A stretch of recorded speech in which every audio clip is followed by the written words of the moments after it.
कहानी की शुरुआत में जगुआर पॉ अपने साथियों के साथ एक जंगली सुअर की शिकार करता है। इसके बाद मांस की बंटवारा कर रहा होता है, तभी इन्हें किसी की मौजूदगी महसूस होती है। कुछ ही पलों में जंगल से कुछ दूसरे कबीले के आदिवासी उभर आते हैं। इसका नाम है चेस। अपने साथियों के साथ इस जंगल को पार करना चाहता है, इसीलिए वो इन्हें अपने शिकार की गई मछली देता है और बदले में वो भी इन्हें सुअर की मांस देते हैं। डील फिक्स हो जाती है और इन्हें ये जंगल पार करने दिया जाता है। पर चेस के साथ सिर्फ कुछ लोग नहीं, बल्कि ऐसा लगता है जैसे पूरा का पूरा कबीला है। इनमें से काफी लोग घायल हैं। जगुआर के पूछने पर वो कहता है उनका कबीला तबाह कर दिया गया है और वो नई शुरुआत की तलाश में जा रहे हैं। कबीला वापस आते समय जगुआर के पिता फ्लिंट स्काई किसी को भी जंगल में हुई घटना के बारे में जिक्र करने के लिए मना करते हैं। वो नहीं चाहते लोग डरे। चेस और उसके साथी डर के शिकार है और वही डर वो अपने बेटे की आंखों में देख रहा होता है। फ्लिंट अपने बेटे को समझाता है डरना नहीं है, क्योंकि डर इंसान को खोखला बना देता है। रात को पूरे कबीले की गैदरिंग होती है।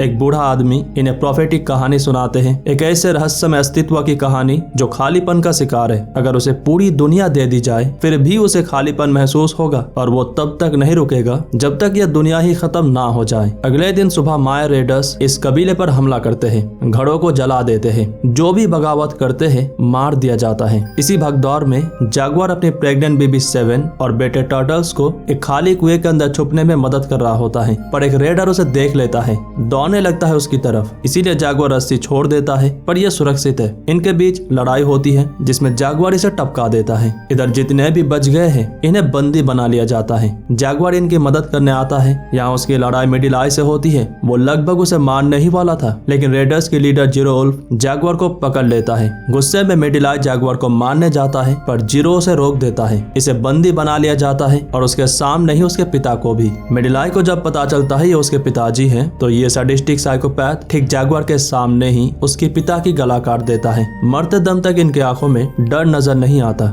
सबको ले जाने के लिए तैयार किया जाता है, लेकिन जगुआर की नजर कुएं की तरफ है। ये देखकर एक रेडर उस तरफ जाता है, लेकिन यहाँ बस उसे अपने साथी की लाश मिलती है। वो कुएं में देखता है पर कोई नजर नहीं आता, क्योंकि 7 अपने बेटे के साथ कोने में छुप गई थी। फिर भी अपनी तसल्ली के लिए ये नीचे पत्थर फेंकता है और इससे टर्टल्स की पैर थोड़ा सा जख्मी हो जाता है। यहाँ से निकलने से पहले ये रेडर कुएं में जा रही रस्सी काट देता है। इसके बाद बचे कुछ जितने भी थे सभी को ले जाने लगते हैं। बस रह जाते हैं छोटे छोटे बच्चे जो अपनी माँ से बिछड़ गए, अपनी बाप से बिछड़ गए। चेस और उसके कबीले को ऐसे ही कैप्चर किया गया है। रेडर्स इन्हें ऐसे ही ले जाने लगते हैं। कुछ बच्चे काफी देर तक अपने माँ बाप के पीछे पीछे जाते हैं, लेकिन सामने ही एक बहुत तेज बहती नदी है जिसकी पानी एक बहुत ही नीचे खाई में जा रही है। यह तो पार हो जाते हैं, पर बच्चों को यहीं पर रुकना पड़ता है। इनमें से जो बड़ी है वो इन सब की ध्यान रखने की वादा करती है। इधर 7 टर्टल्स की जख्मी पैर का इलाज करती है इन छोटे छोटे चींटियों की सहायता से। जगुआर के एक साथी जख्मी है, वो इन पहाड़ी रास्तों से फिसल जाता है और शायद इन सभी को ले जाता, लेकिन ब्लांटेड और कर्नोज किसी तरह से रोक लेते हैं। जगुआर अपने साथी के साथ नीचे लटक रहा होता है, लेकिन मिडिल आई इनकी मदद नहीं करता और न ही अपने साथियों को करने देता है। फिर भी ये किसी तरह से उठ जाते हैं, लेकिन मिडिल आई जगुआर की जख्मी साथी को यहाँ से नीचे फेंक देता है। जीरो जब देखता है कि काफिला आने में काफी देरी हो रही है, तो वो जांच करने आता है और देखता है कि एक आदमी गायब है। समझ जाता है ऐसा किसने किया होगा। जीरो उसे धमकी देता है अगर उसने अगली बार ऐसा करने की कोशिश की तो उसे इसकी भारी कीमत चुकानी होगी। सफर में ये सभी एक बंजर जमीन से गुजरते हैं, जहाँ के लगभग सभी लोग किसी बीमारी की वजह से लगभग खत्म हो गए हैं। यहाँ पर एक इन्फेक्टेड छोटी सी लड़की है जो इनके पास आने की कोशिश करती है, पर ये उसे अपने से दूर ही रखते हैं। वो छोटी सी लड़की माया सभ्यता की अंत की भविष्यवाणी करती है। सभी एक लंबा सफर तय करके शहर के किनारे तक आते हैं। यहाँ की फसल पूरी तरीके से बर्बाद हो चुकी है। शहर में कैदियों को 2 हिस्सों में बांट दिया जाता है। औरतों को बेच दिया जाता है इन बाजारों में। लोग बस इन्हें अपनी शौक पूरी करने के लिए खरीदते हैं। तभी तो वो इस बूढ़ी औरत को नहीं खरीदते। कहते हैं ये कोई काम का नहीं है। मर्दों को नीला पेंट किया जाता है और फिर इन्हें पिरामिड की तरफ ले जाने लगते हैं, जहाँ न जाने कितने लोगों की बलि दी गई है, अभी भी दिया जा रहा है। और अब इनकी बारी। यहाँ के लोग इंसानी बलि देकर अपने देवता को खुश करना चाहते हैं ताकि उनकी फसल बर्बाद ना हो। जगुआर से पहले उसकी 2 साथियों की बलि दी जा चुकी है और अब उसकी बारी है, लेकिन उसकी आंखों में डर नजर नहीं आता। वो बड़ी ही शान से मरना चाहता है, पर शायद ईश्वर को यह मंजूर नहीं है। उसकी बलि देने से पहले ही सोलर एक्लिप्स होती है। यहाँ के लोग मान लेते हैं कि उनके ईश्वर खुश हो चुके हैं, उनकी खून की प्यास पूरी हो चुकी है। जगुआर और उसके बाकी साथी बच जाते हैं, लेकिन जीरो और उसके साथी इन पर टारगेट प्रैक्टिस करने के लिए ग्राउंड में ले आते हैं। सामने ही जंगल है, अगर वो भागकर वहाँ चले गए तो वो आजाद है, लेकिन इन पर तीर, धनुष, भाले और भी तरह तरह के हथियार फेंके जाएंगे। अगर वो इनसे बच गए तो आजाद है। फील्ड के आखिरी छोर पे जीरो का बेटा कटरॉक फिनिशर की तरह खड़ा हुआ है। इधर ब्लंटेड और उसकी एक साथी को भागने के लिए कहा जाता है, पर इनकी किस्मत इतनी अच्छी नहीं होती, दोनों ही जख्मी हो जाते हैं। इसके बाद जैगुआर और चेस को भागने के लिए कहा जाता है। चेस की किस्मत इतनी अच्छी नहीं होती, वो सीधा टपक जाता है। जीरो तीर चलाता है जो जैगुआर के शरीर के आर पार हो जाती है। कटरॉक इसे फिनिश करने के लिए आता है, लेकिन ब्लंटेड उसकी पैर पकड़कर खींच लेता है। हालांकि इससे वो मारा जाता है, लेकिन जैगुआर को थोड़ी तैयारी करने का मौका मिलता है और जैसे ही कटरॉक उसे फिनिश करने आता है, जैगुआर उसकी खंजर उसी की गले में घुसा देता है। जैगुआर अपनी तीर निकालकर भागता है जंगल की तरफ। जीरो ये नजारा देखकर सीधा अपने बेटे के पास आता है। उसकी बाहों में ही वो दम तोड़ देता है। जीरो जैगुआर को मारने की कसम खाता है। अपने कुछ आदमियों के साथ भागता है उसके पीछे। जैगुआर एक फील्ड पार करता है जो पूरी तरीके से सैकड़ों लाशों से भरा हुआ है, उन लोगों की जिनकी बलि दी गई है। इसके बाद चला आता है जंगल में। जख्मी है तो ज्यादा भाग नहीं पाता, एक पेड़ के ऊपर चढ़ जाता है। नीचे से ही जीरो अपने आदमियों के साथ निकल जाता है। इसे देख नहीं पाते, लेकिन जैगुआर की खून मिडिलाई की पीठ पर गिरता है। लेकिन फिलहाल इस पर इसकी ध्यान नहीं जाता। पर समस्या भी खत्म नहीं हुई है। जैगुआर जिस पेड़ पे है, यहीं पर एक ब्लैक जैगुआर है। अब ये हेलो हाय तो नहीं कहने वाला, भागता है उसके पीछे। इधर ये काफी आगे आ चुके हैं, पर जैगुआर नजर नहीं आता। रुककर चारों तरफ देखने लगते हैं और तभी ये मिडिलाई के पीठ पर खून की बूंद देखते हैं। समझ जाता है जैगुआर पेड़ पे है।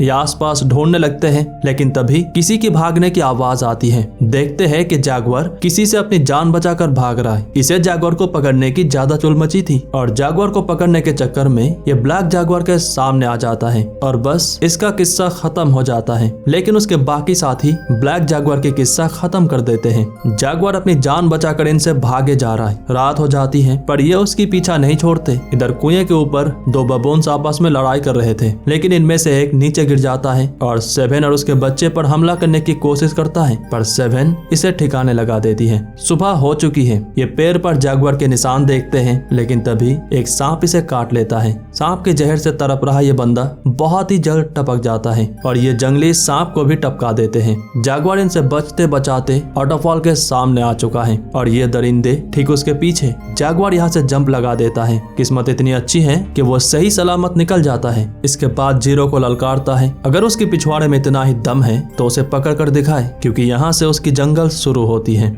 जीरो की ईगो हर्ट हो जाती है। इनमें से एक कहता है उन्हें घूमकर नीचे जाना चाहिए। हाँ, वो जैगुआर को नहीं छोड़ने वाले, पर जीरो इसे ही टपका देता है। वही से कूदना चाहता है। सभी समझ जाते हैं कि उन्हें भी ऐसा ही करना होगा। जिनकी किस्मत अच्छी है वो बच जाते हैं, पर यह बंदा नीचे आकर सीधा ऊपर। जैगुआर फिर से भागता है जंगल की तरफ, लेकिन इस बार एक दलदल में फंस जाता है, पर इनके आने से पहले ही वो निकलने में कामयाब हो जाता है। जैगुआर अपने आप को यकीन दिलाता है कि डर उस पर हावी नहीं हो सकता। वो फ्लिंट का बेटा है। ये दरिंदे उसकी बाल भी बांका नहीं कर सकते। जैसे ही ये जंगल में एंटर होते हैं, जैगुआर इनकी तरफ छत्ता फेंकता है और इन्हें जो मेडिसिन मिलती है शायद वो कभी ना भूले। इधर सेवन कुएं से निकलने की काफी कोशिश करती है, पर कोई फायदा नहीं होता। दूसरी तरफ जैगुआर एक जहरीला मेंढक उठाता है और इसकी शरीर पे जो जहर है वो इन कांटों पे लगा देता है और जैसे ही मौका मिलता है इसकी मदद से एक को निपटा देता है। इसकी चीखों की आवाज सुनकर मिडिलाई की तरफ आता है, तब उसकी सामना होती है जैगुआर से। दोनों ही बिछड़े हुए आशिक की तरह एक दूसरे की तरफ बढ़ने लगते हैं और इसमें मिडिलाई की नैया डूब जाती है। इधर बारिश होने लगती है तो जैगुआर की टेंशन भी बढ़ने लगती है। उसकी बीवी और बच्चे कुएं में बंद है। जैगुआर दौड़ पड़ता है उनकी तरफ। इनकी भी टेंशन बढ़ती जा रही है। कुएं में पानी भरना शुरू हो गई है और इसे लेबर पेन भी हो रही है। जैगुआर यहाँ पहुंच चुका है, लेकिन इनकी मदद नहीं कर पाता। इन दरिंदों की वजह से उसे दोबारा भागना पड़ता है। इसके बाद उसकी सामना होती है जीरो से। वो बड़े ही सीना तान के उसकी तरफ बढ़ने लगता है, लेकिन किस्मत को कुछ और ही मंजूर था। जीरो सुअर के ट्रैप में फंसकर मारा जाता है। अब उसके सिर्फ दो ही आदमी बचे हैं जो इसी तरफ आ रहे थे। तो जैगुआर दोबारा भागना शुरू करता है और पहुंच जाता है समंदर के बीच पे। सामने ही स्पेनिश कॉन्क्विस्टेडर्स की जहाज इन्हीं की तरफ आ रही है। जीरो के आदमी भी इसी तरफ आ रहे थे, लेकिन जीरो के बचे कुछ दो आदमी उनकी तरफ चले जाते हैं। जैगुआर भागता है अपने बीबी की मदद करने। इधर कुएं के अंदर पानी इनके गले तक आ चुकी है और इसी गहरे पानी में सेवन एक बच्चे को जन्म देती है। अब तक जैगुआर भी यहाँ तक पहुंच चुका है। अपने बच्चे को देखकर वह बहुत खुश होता है। इसके बाद हमें दिखाया जाता है कि जैगुआर अपने बीबी और बच्चे के साथ उन स्पेनिश कॉन्क्विस्टेडर्स की जहाजों की तरफ देख रहा है, लेकिन जैगुआर उनकी की तरफ नहीं बल्कि जंगल की तरफ जाता है एक नई शुरुआत की तलाश में। उम्मीद करते हैं ये कहानी आपको पसंद आई होगी।